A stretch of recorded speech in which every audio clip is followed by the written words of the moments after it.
बऱ्याच वेळा काय होतं की लहान मुले चक्कू खात नाहीत आणि अशा वेळेस आपल्याला घरात चक्कू आणले की मग असं वाटतं की मुलांनी खावं. तर आज मी तुमच्यासोबत अशी एक सोपी रेसिपी आहे ती शेअर करणार आहे, जे की लहान मुलांना आवडेल आणि आवडीने चिक्कू हा खातील. तर आज मी तुमच्यासोबत चिक्कू मिल्कशेक बनवणार आहे. तर चला वेळ न घालवता आपण आजच्या रेसिपीला सुरुवात करूया.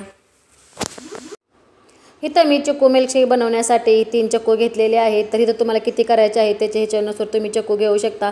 तर इथं मी मीडियम आकाराचे 3 असे पिकलेले चिक्कू घ्यायचे आहेत.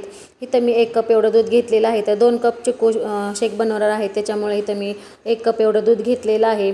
इथं मी 5 ते 6 खजूर असतात आपल्याला ते घेतलेले आहेत. तर इथं मी साखरेचा वापर न करता एकदम हेल्दी असा हे मिल्क शेक बनवणार आहे.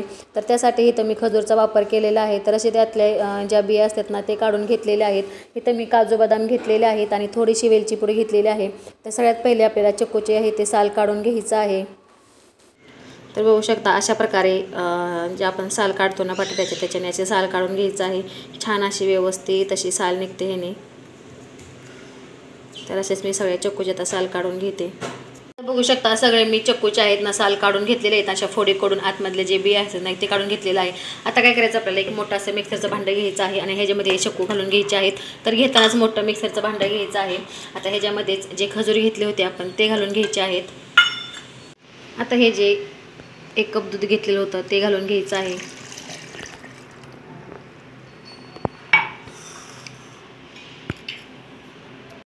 दूध घातल्याच्या नंतर छान असे इथं मी मिक्सरमध्ये फिरवून घेतलेला आहे आणि मस्त आपला हा मिल्कशेक आहे तो तयार झालेला आहे. तर बघू शकता छान अशी त्याची कन्सिस्टन्सी झालेली आहे. जर का तुम्हाला वाटेल इथं तुम्ही घट्ट आहे तर त्याला थोडंसं दूध घालू शकता. आता ह्याच्यातच मी जी वेलची पूड घेतली होती ती घालणार आहे आणि वेलची पूड घातल्यावर परत आपल्याला 2 मिनिटासाठी हा ज्यूस आहे तो फिरवून घ्यायचा आहे. वेलची पूड घातल्यावर परत मी 2 मिनिटासाठी हा मिल्कशेक आहे तो फिरवून घेतलेला आहे. तर बघू शकता छान अशी त्याची कन्सिस्टन्सी झालेली आहे.